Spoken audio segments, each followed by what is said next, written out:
If you take a look at this 40-year run on the dollar is designed economically to lose money every single year. So why would you save something that loses money every year?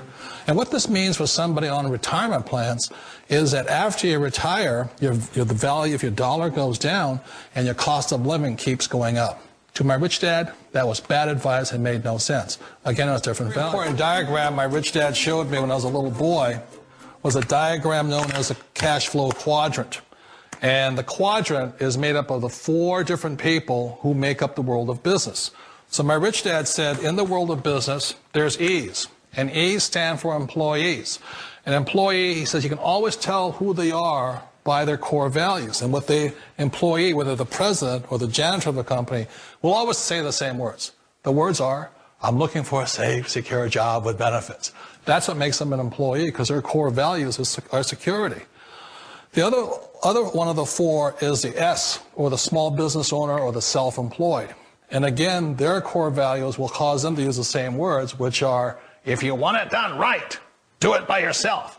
S means they're also solo. They're generally one-person act, or they operate by themselves.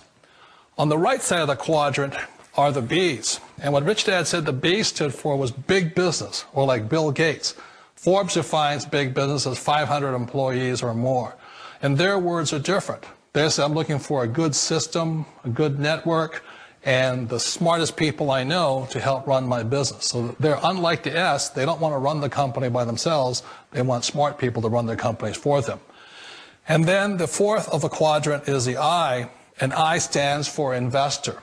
These are people who have money work hard for them. These people are people who have people work hard for them. And these are the people that work hard for the rich here. So early on in my life, it was my poor dad who always said to me, you know, Robert, go to school and so get a high-paying job. And so my poor dad's core value was to be an employee. He wanted job security, promotions, a steady paycheck, and all this. And so it was my rich dad who said to me, he says, you know, Robert, if you really want to be rich, learn to build businesses. It made more sense to him to work hard to build a business, something you owned and something you could pass on for generation to generation to your kids. Whereas my poor dad said work hard, but my rich dad said, why would you work hard for something you'll never own and you can get fired from right away? Again, that was the difference in values. So my rich dad suggested I learn how to be a business owner and learn how to be an investor. And that's one of the big differences. On this side of the quadrant, these people here work for security. They work for money also. On this side over here, their key value that they want is they want freedom. Gold and silver is God's money. It's money made by God. And then in 1971, the U.S. government under President Nixon took God's money and turned it into man-made money. Never in the history of the world has this ever happened. In 1971, the U.S. and Nixon convinced the entire world to replace gold and silver with paper money. This stuff. Cash is trash. So the reason we have so much volatility in the world today is historically, since the time of the Romans and the Greeks and the French and the English and the Germans, every time they have taken God's money, like silver here, and replaced it with man-made money, there's been economic volatility. Now the problem is, so the dollar is going to keep dropping. So one of the reasons I can predict what's going to happen is I can predict the dollar will keep dropping simply because the U.S. government and now the euro, the European central banks, are printing so much of this trash. So you'll see gold going up in price, oil going up in price, real estate going up in price, because this is trash. So that's what happened in 1971, has happened throughout history. And the reason this current election doesn't make any difference is the only person that can put this back in place is a strong, charismatic leader.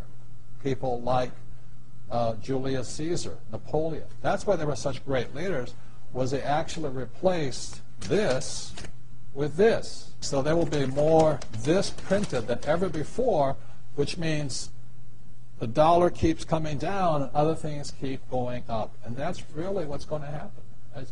predictable. And eventually this will go to its true worth, zero. So all of you savers out there and people trying to save this trash, you're going to lose big time. To me, I've been saying this for a number of years now, silver is the biggest opportunity I have ever seen, bigger than real estate, bigger than anything else. And silver, as we're talking today, 2008, is about $15 an ounce. Mm-hmm. There's less than 10 years supply worth of silver on planet Earth. The difference between gold and silver is gold is hoarded, silver is consumed. Silver is an industrial precious metal. It is used in cell phones, telephones, computers, electric lights, everywhere. The more information age we become, the more we use silver. And what Michael is saying is that stockpile is at all-time lows, and they're not discovering much more. Poland has about 25% of the world's silver, so you know, you can buy real estate silver in Poland. You know, but anyway, so when people say, Mexico too. Yeah, where am I investing? I say I'm investing in the world. I say, what do you mean by that? It says I'm investing in a metal that is consumed throughout the world. So I haven't, and I buy a little gold, but I've been buying silver. Kim and I've been buying silver since it was about $4 an ounce, and we stockpile it. We buy ETFs. We buy anything we can in that stuff, and then you know it was what, $7. Then all of a sudden now it's 15, and we're just watching it.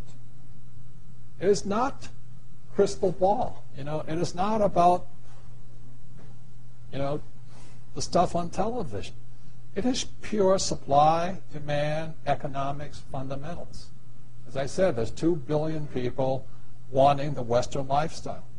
2 billion people wanting cell phones, computers, electricity, lights, all of this stuff. So I look at it as $15 an ounce. Oh, I think I'll wait.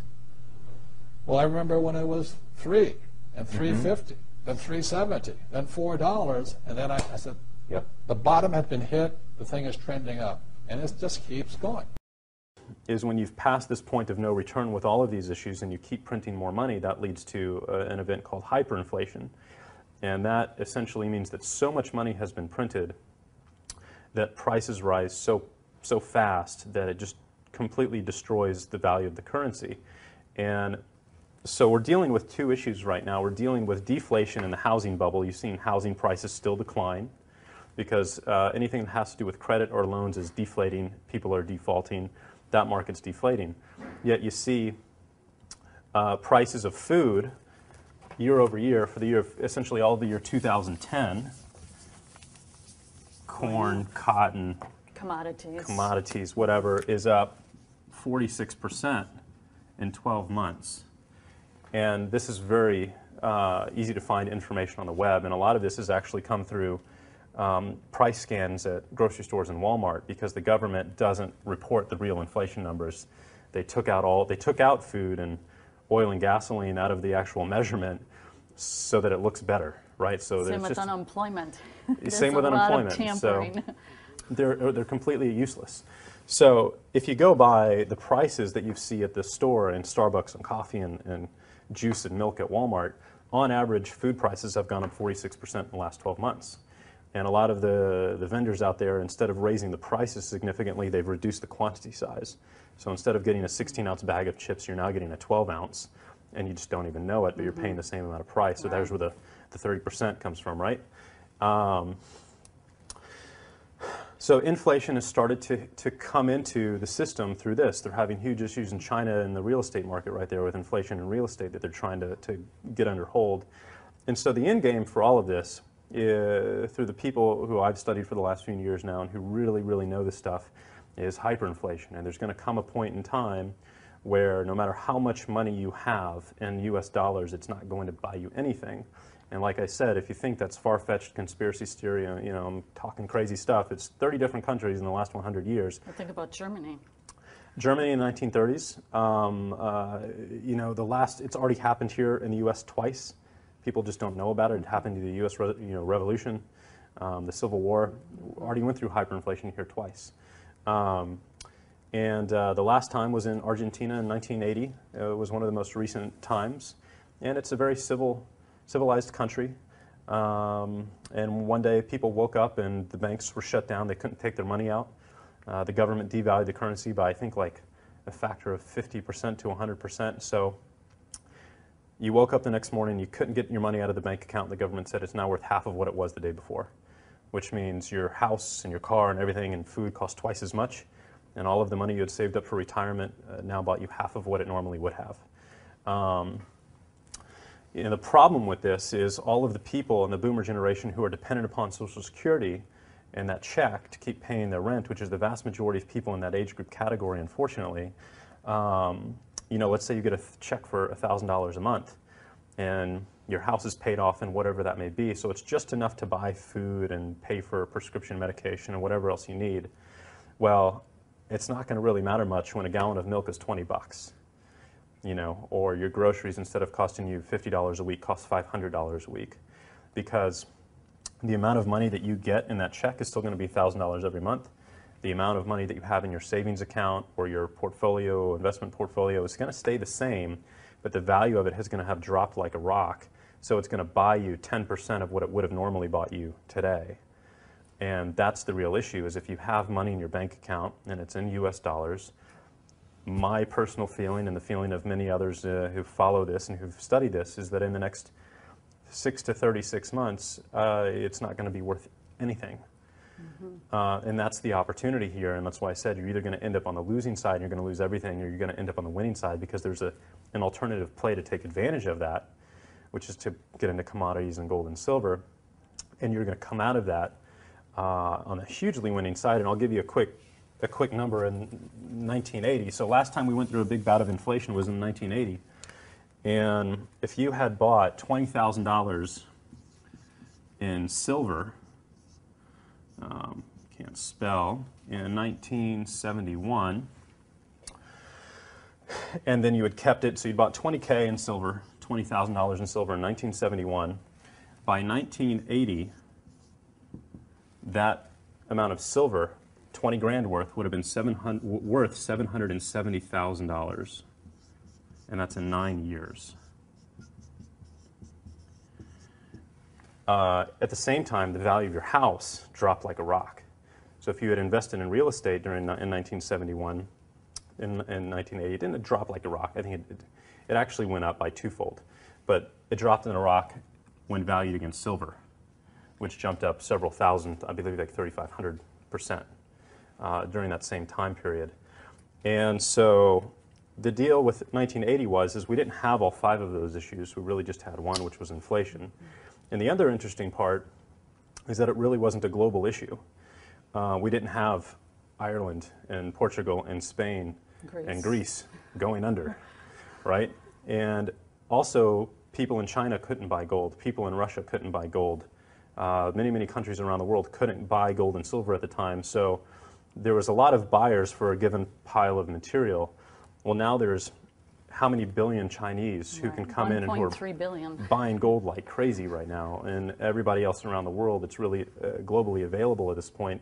Yet the amount of money of it, the amount of physical gold and silver that's above the earth is relatively unchanged, and in many cases it's much less. And so this kind of result is going to be possible very shortly here over the next couple of years.